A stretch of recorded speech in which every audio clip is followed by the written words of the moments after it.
I am so pumped for 2020, I can't even begin to explain how excited I am.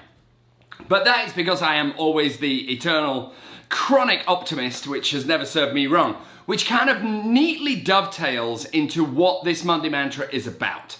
Because I was thinking over the break, what is going to be the first Monday Mantra of the year? And the first Monday Mantra of the year is one that kind of sets the tone for the rest of this really monumentally important year. Because not only is it a new year, it is a new decade in an industry that is going through flux and change. And as many of you know, I embrace that change because whenever I see change, I see there's a chance to have advantage. When you lead, you win. When you follow, anyway. So I want to kind of, the name of today's mantra is you are what you think. You are what you think, which kind of goes off the old adage of when we were kids of you are what you eat, right? So if all you eat is pasta and pizza and, fried stuff, you're probably going to end up being not in good shape, good health, what have you. And it's the same with your business, right? If we have a mindset that is negative and is defeatist, right? Defeatist is the word. We're not going to get out the gate great. So I want to cover a whole bunch of techniques that I use in order to kind of change my mindset that will allow me to kind of, whether I actually hit all my goals is another matter.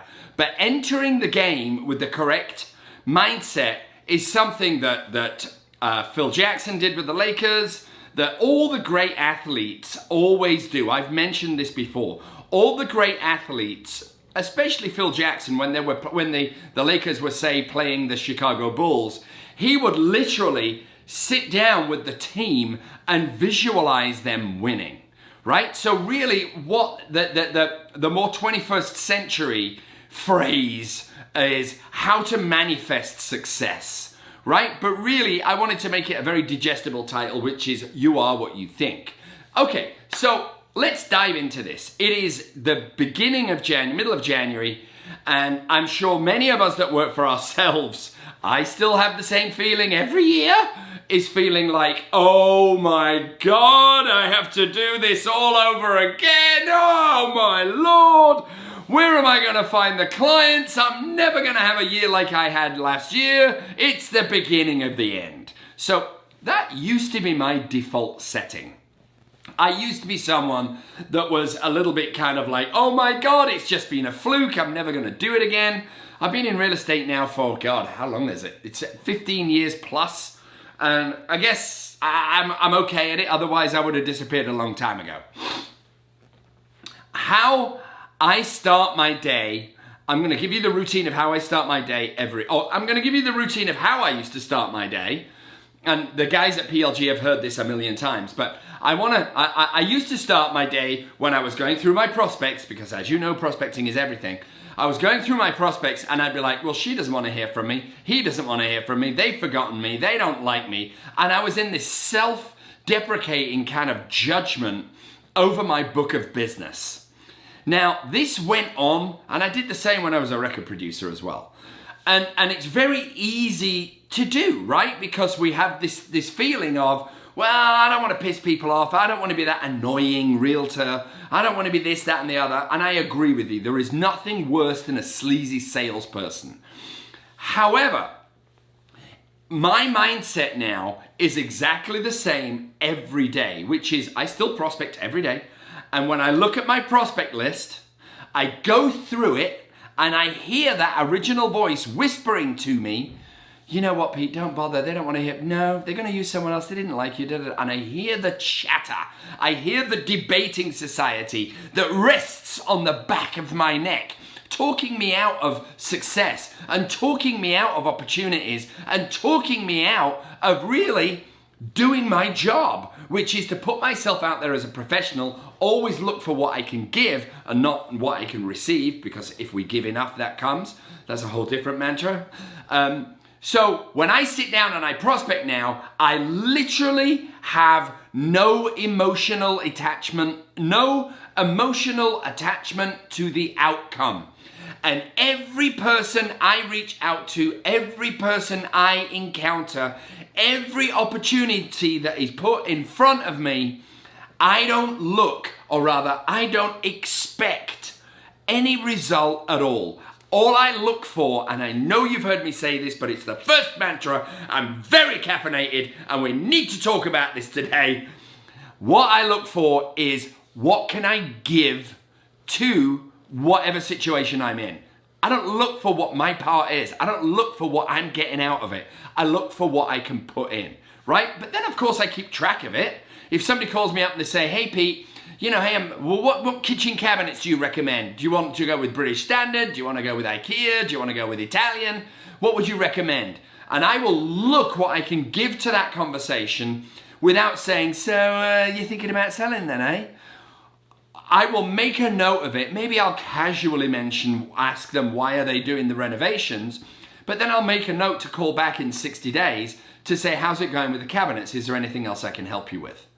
As opposed to, hey man, yeah, why don't you redo the kitchen and let's put the house on the market. It's a great year.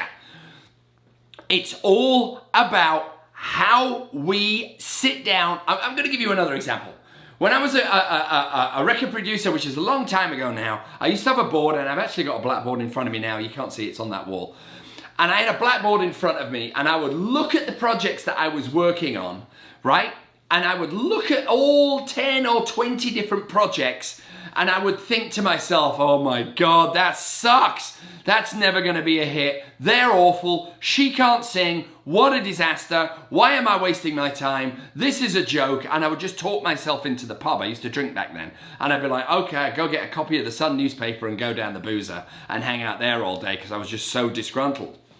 Then what I did is I managed to kind of snap myself out of that mindset, go outside, completely remove myself from my book of business, maybe call an old friend, maybe be of service in another way. It doesn't always have to be business, right? Maybe call your mum, maybe call your sister, call your uncle, call whoever, and just check in on them. Just say, hey, I'm just checking in.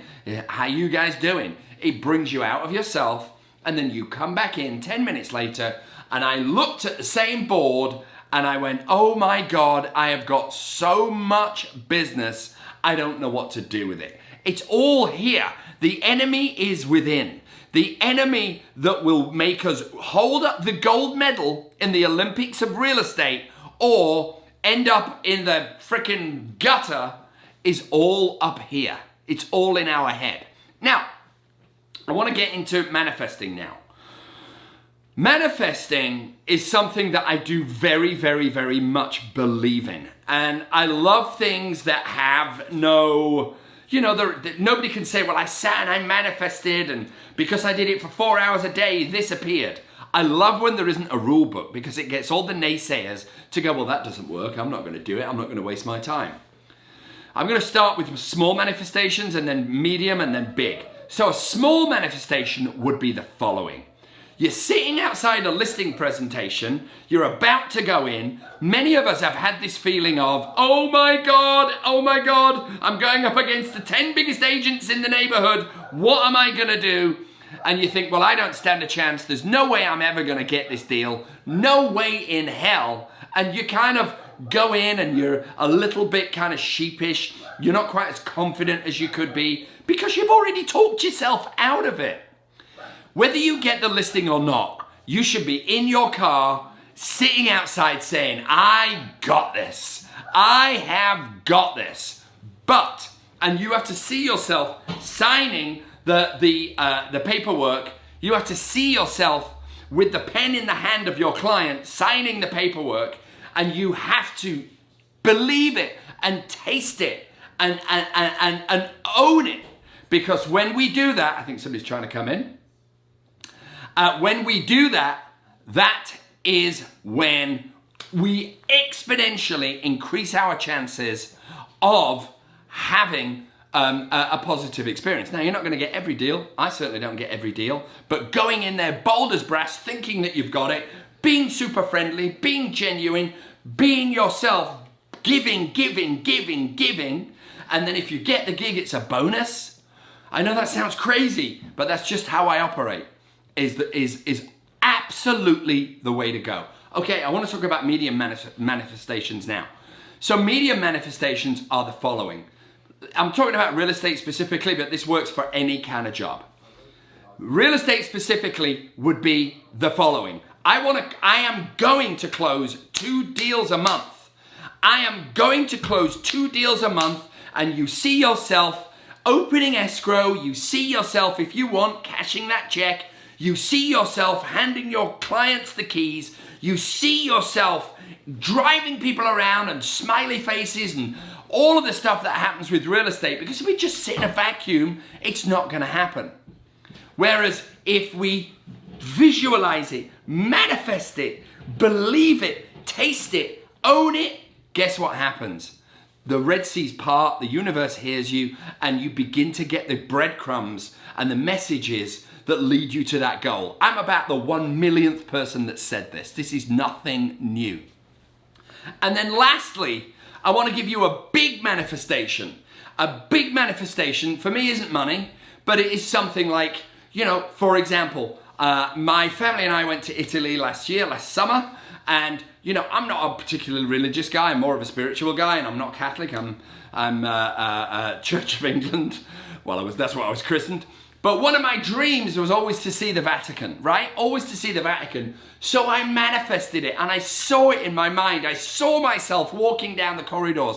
I saw myself looking at beautiful art, and I saw myself in the Sistine Chapel, because I'm a big fan of Michelangelo, and I manifested it, and it happened. I went there last year. Not only did I go there, we managed to actually get a private tour. And believe it or not, a private tour is not actually that much more than going with the hordes of the public. So now I have that beautiful, gorgeous chestnut of a warm memory that nestles deep in my heart. And it's because I manifested it. And what led me to it was sitting outside in front of listings, believing I'm going to get it, doing those 2 or 3 or 10 or however many deals a month you want to do. And then that led me to the ability to go on my trip, and I manifested it all. I manifested it all because I believed in it. I believed in me, I believed I could do it, and I believed that I could reach those goals. Now, manifesting isn't a guarantee of you getting it. It's just a guarantee of you remaining in action. And for God's sake, all of us have to remain out of expectations. In action, out of expectations, your career will do this. Boom! Don't look for the why. Don't look for the, well, they don't feel like a good buyer. Stay in service, stay in action, and stay out of expectations. Boom! Now that's the way to start 2020, ladies and gentlemen. Wow, I give myself a round of applause. Anyway, hope you liked it. I will be back again next week. Thank you so much for joining me on Monday Mantra. I will be back again on Martin Luther King Day. If anybody needs anything, you know where to find me. Thank you so much for being here, and I will see you all again very soon. Toodaloo!